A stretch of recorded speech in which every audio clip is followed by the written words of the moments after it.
Amados irmãos, amadas irmãs, saúde e paz. Saúde e paz como votos, saúde e paz como preces. Exatamente neste tempo em que continuamos a atravessar o enorme desafio imposto a nós pela pandemia do coronavírus, e o peso de outras tantas pandemias que não podemos nos esquecer. Suplicamos saúde e paz, como preces para todos nós, lembrados aqui especialmente daqueles que estão lutando com mais dificuldade para se recuperarem de muitas enfermidades, inclusive da infecção do coronavírus, ajudados por profissionais da saúde, por cuidadores e por tantos que se envolvem nesse trabalho tão importante. E ao fazer essa prece, o nosso coração se reacende na esperança de que possamos vencer esta pandemia com rapidez, para estarmos numa vida sem esses sacrifícios enormes impostos em razão das consequências desastrosas da pandemia, seja na economia, seja na vida pessoal, seja nos sacrifícios que também estão pesando sobre nós como igreja, privados da congregação em assembleia celebrativa e em encontros tão importantes e que nos fortalecem. Aqui nós suplicamos a Deus essa graça e reacendemos a esperança de estarmos mais próximos neste caminho já longo desse tempo que queremos que seja novo e precisa ser novo, sobretudo na aprendizagem das muitas lições. Estamos aqui na casa de clemência e bondade da Mãe da Piedade, casa de todos nós. E com este registro queria dizer que me sinto com os que aqui estão, sacerdotes e colaboradores, poucos, sinto-me privilegiado. O privilégio de celebrar este dia tão importante, 1º de maio, aqui na Casa de Clemência e Bondade. Por isso, permita-me, amado irmão e irmã, ouvinte da Rádio América, espectador e participante dessa celebração da TV Horizonte, a rádio e a TV da Padroeira de Minas, de ser aqui, aos pés da nossa mãe nessa casa, portador do seu coração, das suas intenções, e dessa alegria que deve tomar conta do nosso coração, porque estamos no tempo da Páscoa e é tempo de reacender a esperança. É verdade que são muitos os sinais na contramão da esperança, mas a nossa esperança, gosto sempre de lembrar, é fidedigna, isto é, ela se assenta num alicerce que não se rompe, um alicerce inabalável, Cristo, o Senhor, que morre e ressuscita por nós, ressuscita para nos salvar. Esta verdade da nossa fé é uma contemplação que deve nos encher de alegria, como uma notícia boa que alguém nos chega e nos dá. E às vezes, notícias boas, embora não muito importantes, ou até pequenas, nos alegram. De alguém que chegou, de alguém que conquistou, de alguém que venceu, de alguém que se curou, de alguém que está presente, de alguém que fez e conseguiu fazer aquilo que é o bem. Essa festa de hoje, nesse dia 1º de maio, são de muitas razões. Quero lembrá-las, para que o nosso coração seja reavivado na esperança. Primeiro, estamos hoje iniciando o mês de maio. Em meio a este sacrifício do distanciamento social, de nossas igrejas ainda por enquanto fechadas, mas nele iniciamos o caminho do mês de maio, tão importante para a vida espiritual de nossa igreja. Mês de maio, mês de Maria, e nós o iniciamos unidos num coração só aqui desta casa de clemência e bondade. Digo que está sendo muito bem cuidada, esse santuário, Coração de Minas Gerais, que é seu, para receber a todos os peregrinos e que eu tenho certeza serão aos milhares aqui, para agradecer, para orar e para se fortalecer.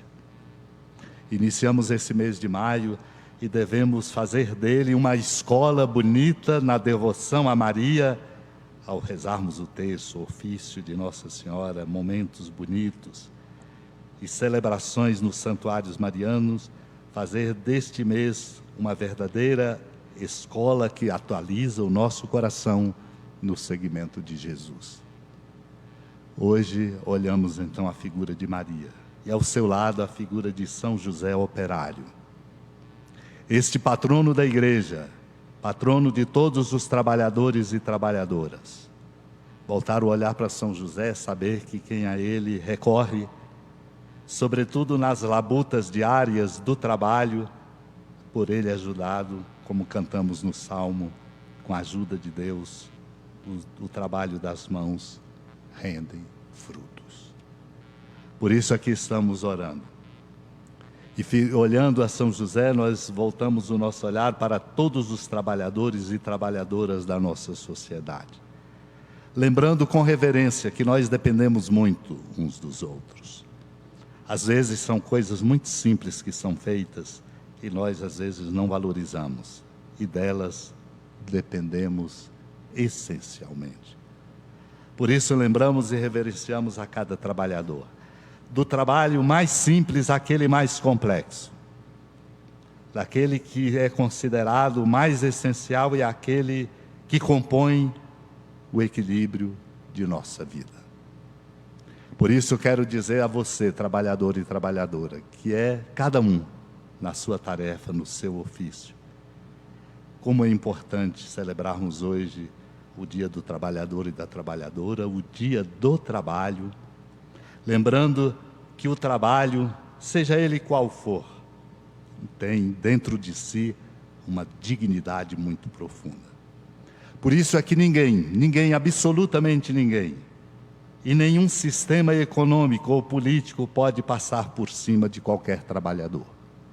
E é verdade, sobretudo lançando o olhar sobre a nossa sociedade brasileira com milhões de desempregados, com o desafio enorme de precisarmos de governo ou de governos em todas as instâncias que produzam trabalho, nós nos preocupamos, porque a situação é de fato já grave e agravada mais ainda, gravíssima se tornou com as consequências econômicas da pandemia do coronavírus.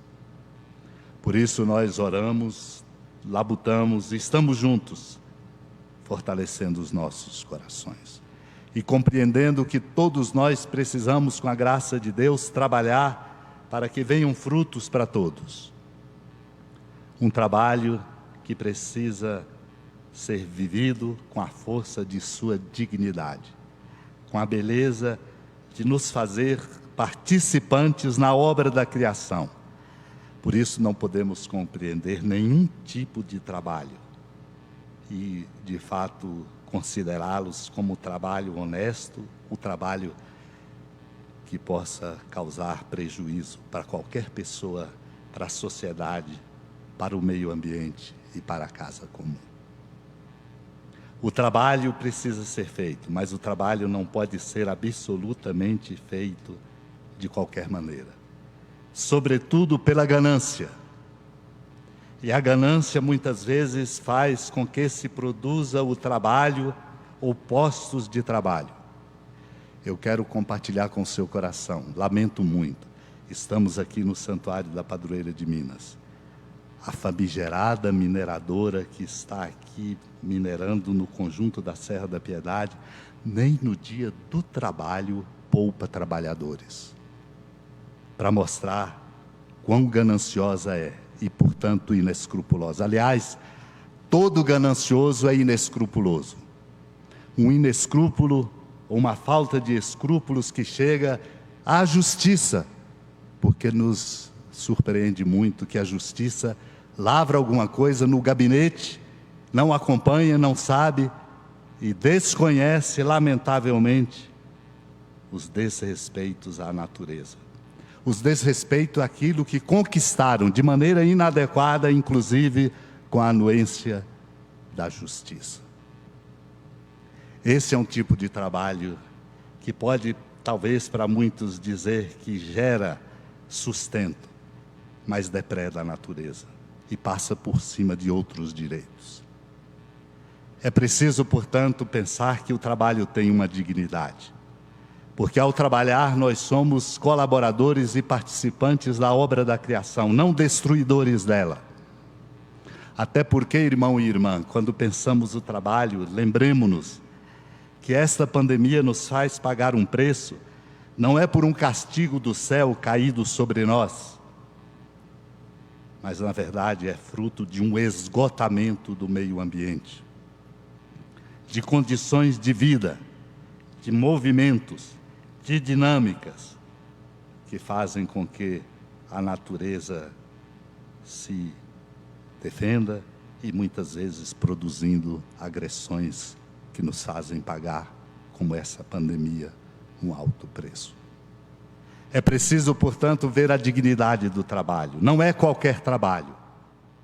E por isso é indigno ter trabalhos que produzem sustentos de trabalhadores, mas desonestamente, na contramão do bem, no esgotamento da natureza, no desrespeito a direitos, e só simplesmente para poder satisfazer muito mais do que a demanda de trabalhadores, satisfazer a ganância de empreendedores. O empreendimento é importante, precisamos de empreendedores, mas que não passem por cima da dignidade humana, que não contribuam com o esgotamento do meio ambiente e que possam, de fato, construir uma sociedade que seja justa, fraterna e solidária. Para isso, só é possível quando olhamos a nós mesmos, olhamos uns aos outros, olhamos os governos, só é possível se em nós se construir aquilo que vem recomendado de maneira tão bonita pelo apóstolo Paulo ao escrever aos Colossenses. É preciso ter nobreza. A ganância não é nobre. O desrespeito não é nobre. O esgotamento da casa comum e do meio ambiente não é nobre. A nobreza vem quando nós, de fato, colocamos no centro de nossa vida, é a grande recomendação que o apóstolo Paulo faz, escrevendo aos Colossenses, de Cristo como Senhor de nossa vida. Cristo não esgota ninguém, Cristo não explora ninguém, Cristo não passa por cima de ninguém. Cristo não desrespeita ninguém, pelo contrário, a sua oferta no alto da cruz é para devolver a dignidade humana e nos fazer compreender de modo diferente o nosso caminho. O que falta à nossa sociedade, e falta a qualquer um de nós, dentro da igreja também, fora dela, na sociedade, é exatamente esta nobreza, não construída com o dinheiro que se ajunta, ou com a casa bonita que se tem, ou com o título que se conquistou, mas exatamente com um sentimento que nutre fraternidade e solidariedade e faz com que se faça e se trabalhe pelo bem de todos, se envergonhando quando nós vemos cenários de miséria e de pobreza, nos incomodando com as injustiças e trabalhando para que todos sejam respeitados. Essa nobreza precisa tomar conta do nosso coração, e ela só é conquistada por Cristo. Nós lamentamos muito na nossa sociedade, inclusive dentro da igreja, e a partir de dentro da igreja, quando pessoas se arvoram, a partir dos meios de comunicação, nas redes sociais ou de outros modos espúrios, a se colocarem como defensores da verdade e do bem. E às vezes poucos sabem que essas pessoas, no uso das redes sociais, estão se enriquecendo. Exatamente porque muitas vezes muitos se deixam levar e se atrair pelas notícias eivadas e fecundadas simplesmente pelo ódio. São muitas pessoas sem nobreza. Lamentavelmente, inclusive dentro da nossa igreja. Sem nobreza na sociedade. Por isso, a falta de lideranças éticas, a falta de lideranças humanísticas, a falta de lideranças criativas e capazes de abrir novos caminhos e de não ficar amassando barro e não dar passos novos e não conseguir dar rumos novos, criando um bate-cabeça terrível em instâncias que precisam estar alinhadas para servir o povo e comprometendo com isso a democracia, o bem, a verdade e a justiça. A palavra de Deus nos fala, portanto, desta nobreza que tem José, o filho de Deus, pai de Jesus, pai adotivo, o carpinteiro. Nessa passagem do Evangelho, narrada por Mateus, nós encontramos Jesus na sua terra natal, causando surpresa para os seus conterrâneos, que até se admiravam, dizendo: mas ele não é o filho do carpinteiro?